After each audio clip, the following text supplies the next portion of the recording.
Dahil day off naman today, is nag-walkie-walkie muna kami dito sa may Hacienda Road ho. Dito bala sa kinatatayuan, dampi ng aming bahay. Medyo adlaw na ito kasi masakit na yung init at saka silaw-silaw na. Tapos yung kasama namin, ang dami pang picture-picture. Okay. Picture ko while vlog. Amo ning picture. Aga vlog ka na? May kasama din kasi kami maliit na vlogger eh. Tapos pagdating namin dito sa may gamay na kalabaw, natakot na yung aso namin na si Gray.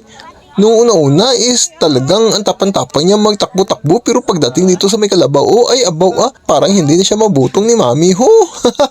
Siguro ay natakot yung aming aso kasi malaki talaga yung sungay ng kalabaw. Tapos hindi na kami nagpatuloy doon dito na lang kami sa piyak nag-agi At dahil medyo mainit na, nagpasilong muna kami dito sandali para hindi bala madugang ang ating pag-iitim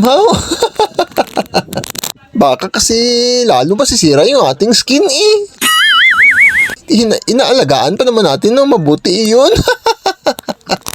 Para bala hindi masasayang yung ating mga belo-belo bala Sana all. Sana all ba belo?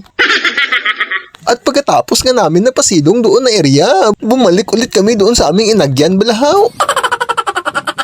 Doon sa aming dinaanan kaya para maglantaw-lantaw kami doon ng Karabaw ho. Pagkatapos ay merong nag-agaw na aking atensyon, talagang pinuntahan talaga nakin iyon Tapos ito kinuha ko na agad binali ko tapos tinatapak-tapakan ko para matanggal siya bala sa may duta na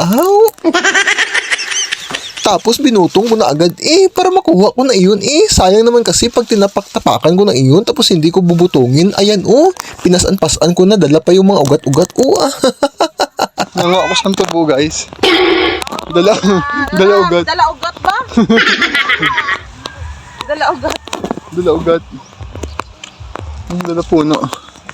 Tubo sa sentral gani tapak-tapakan sa truck. Ari isa kabilog ho. Sa kabilog may ugat dala dahon. Kawatan sa tubo. May ugat dala pa dahon.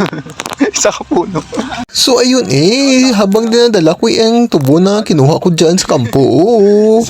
It is time na para umuwi kami may dala na kami mong. Ito yung purpose namin kaya pumunta kami dyan sa kampo. Tapos ay habang papauwi kami nakita ni Mrs. itong puno na ito Wow. na nag-yilo-yilo daw. Ito kasi yung favorite color niya Yung parang nagkakuan ka bala sa may kuan bala. Hindi ko na sasabihin baka kasi hindi yung magustuhan Color yellow pa naman iyan. Yan pala ay puno ng isang Madre Cacao. Sige be, tama ba yung sinabi ko? Pagkatapos, pagbalik namin doon sa may bahay, syempre, pinakita ko na kay Manang yung aming pasalubong Ito kasi gusto-gusto yung kumain nito Hindi pa daw siya nakapag-try nito. No reaction.